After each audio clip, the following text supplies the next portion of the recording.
Hey guys, welcome to Boxing Squared for boxing news and views from around the internet. Question: how healthy is it for the heavyweight division to have Matchroom boxing in the UK and premier boxing champions in the United States streaking away from their competition in their respective markets? They have effectively cornered the heavyweight market. And this is a serious question, because by the month, these two respective operators are seemingly strengthening their vice-like hold on the belts that their fighters hold, and their general influence over the heavyweight division at large. In the US, the demise of HBO could potentially be a good thing for PBC, as it's one less avenue for a top heavyweight to consider, and it increases the likelihood of them fighting for PBC on their cards on either Showtime or Fox, which of course PBC has long-term deals in place with. I want to work through some of this current situation as I see it, and I want to ask you, is it a problem? Or is this a good thing for the heavyweight division? Which is, to be fair, it's humming right now. It's humming better than it has in a number of years. And arguably much of that probably can be put down to the efforts of PBC and Matchroom in their respective markets. But let's start with the American market first.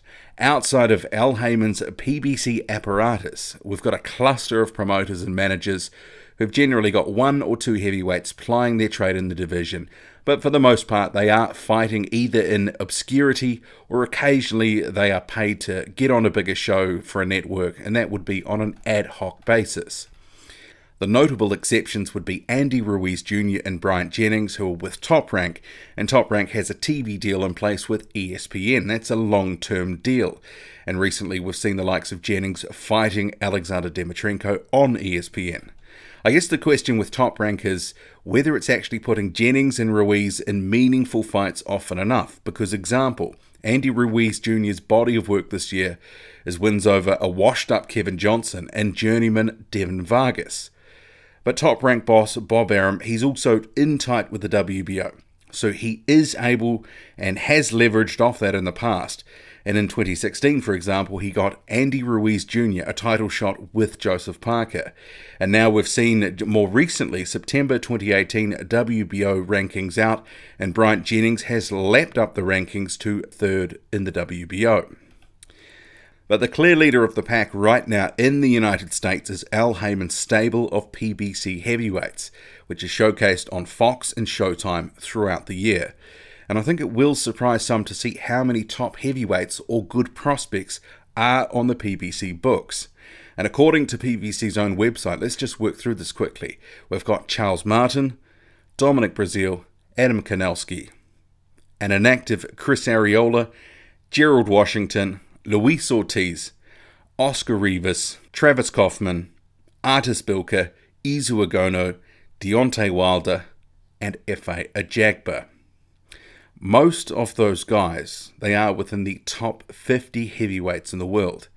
And obviously Wilder is the WBC champion. And just looking at the names, you can see the merry-go-round of PBC fighters who've been fighting each other. Or in Wilder's case, he's fought Arreola, Spilka, Washington, Luis Ortiz, and now Dominic Breazeale is his current WBC mandatory challenger. The likes of Breazeale and Agono, they've fought. Spilka and Kanelski have fought, Kanelski and Martin. And we can no doubt expect more in-house matchups as the likes of Joyce, Rivas and Ajagba come through while some of the older guys start to slide. And beyond Breazeale, a guy like Adam Kanelski is currently, in my view, being groomed for a title shot in the WBC in the not-too-distant future. And Luis Ortiz, he could well get another title shot given how high he's ranked and how good the first fight with Deontay Wilder was. So in some respects, PBC in the United States, it's where it's at heavyweight. And I'm sure the overall structure, the potential fights on offer, and the prospect of a title shot were big selling points for a guy like Joe Joyce, who recently signed with Al Heyman. You can see that there's a path there for Joyce to follow. The thing is, the more critical mass that the PBC heavyweight stable gets, the more opportunities it can provide for its fighters, the more top fighters it will continue to attract, and the fact that there are long-term deals and more fight nights secured with Showtime and Fox, it will ensure that fighters can get out more regularly and make more money and get more exposure. PBC, it's fair to say, it's in a pretty good spot, and the best probably is yet to come. But there are risks associated with having a runaway heavyweight behemoth stable in the United States. It becomes an all-encompassing monopoly that can sometimes lead to killing off competition slowly over time.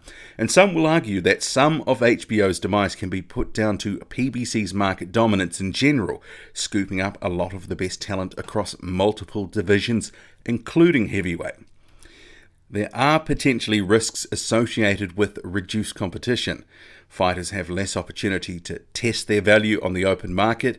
They could potentially end up making less in the long run if there's not as much competition.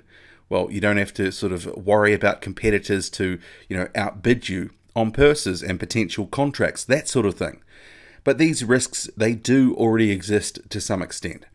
And there's also countless examples of other promoters or entities being in the power position over time in boxing in the United States.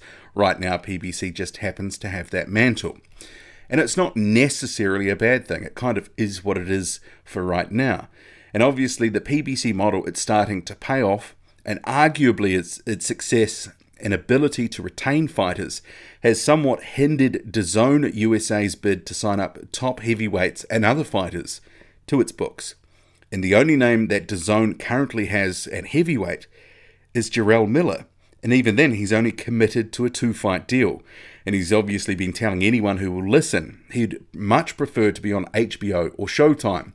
And we know HBO isn't happening anymore. So Miller's options just got a bit more limited. Either join PBC, ESPN, stay put, or go back to doing 1-fight deals here and there on an ad hoc basis. But there's one clear leader he can choose if he wants a run at the WBC title, and one choice that can match him with meaningful fighters in in-house fights. And the real plus with a healthy heavyweight stable is fighting regularly on television. It gives fighters an opportunity to grow their profiles and thus their fan base and ultimately their value. The in-ring performances obviously have to factor into this as well, but if you do the business in the ring and you have the platform to show your wares to the public, your profile goes up. But without a regular broadcast platform, it can be hard for a lot of heavyweights and boxers more generally to grow and improve their stock with the fans. So PBC and Matchroom has its broadcast partner being Sky Sports UK, offer fighters a regular platform to ply their wares. And on the UK side of the heavyweight coin, Matchroom is the dominant player in the UK. Several top heavyweights either on its books or connected to it. Not to mention Anthony Joshua holds 3 of the 4 recognised heavyweight titles and also the second tier IBO belts. His stablemates include Dillian Whyte, Derek Chisora, and the sometime heavyweight Tony Bellew, who had 2 wins over David Haye more recently. We also have other heavyweights that are connected to Matchroom. Guys like a Jarrell Miller, that's through his DAZN deal, that's Matchroom USA, but he's a Matchroom fighter, he's inside the tent. So that could potentially mean he could get some in-house type fights if Eddie Hearn decided to pit him against the Dillian Whyte or an Anthony Joshua. Matchroom also has an option on Joseph Parker's next fight. Dave Allen is a regular card filler for Matchroom, and cruiserweight king Alexander Usyk recently signed a promotional agreement with Matchroom. And we know he's looking to move up to heavyweight. He wants to face Anthony Joshua. And that is going to become an easier task now that he's in the Matchroom tent. It's better to be inside the tent than outside looking in. And the WBO has indicated Usyk could potentially be made the mandatory challenger to Joshua via his super champion status. He obviously has to beat Tony Bellew to maintain that opportunity, and he is the favourite to do so. And that fight, I might add, it's at cruiserweight where Usyk holds all the belts. But like PBC, Matchroom behind Anthony Joshua, it's grown its stable of heavyweights and its influence on the division in recent years. Joshua having 3 of the 4 belts, it's been a massive part of it. If there wasn't that carrot of the title shot, the big money, guys like Usyk and Miller, they wouldn't have even sort of touched Matchroom, because what would be the attraction to do so?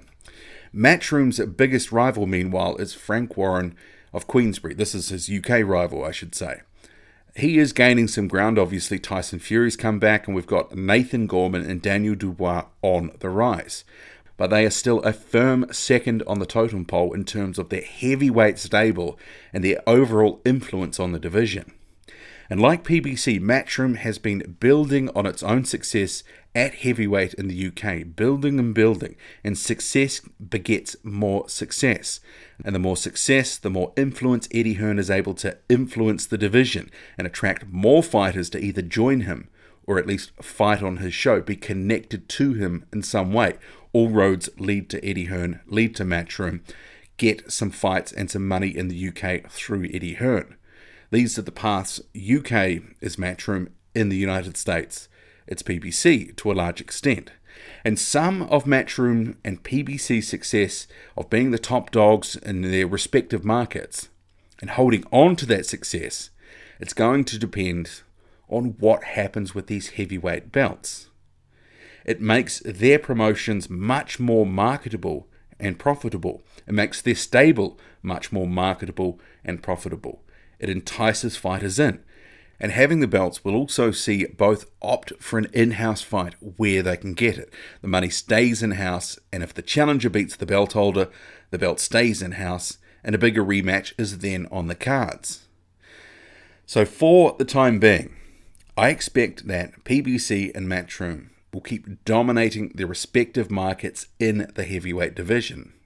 If anything, they're going to keep growing stronger and attract more talent because there's a clear pathway there. The apparatus is there, the broadcasters are there, the talent is there, the money is there. Okay, for you, do the respective players in this, with their market dominance, does that concern you as a fan? Should there be more competition? Can they be caught in a promotional sense in the short term? And does it matter if they're not? Are they the ones holding up the heavyweight division right now because no one else has the wherewithal to foot it with them? Or do we owe them a thanks? Probably, but keen to hear your thoughts on that. Drop a comment, loud and often, hit like, hit subscribe, follow me on Twitter, boxing_squared. I'm out.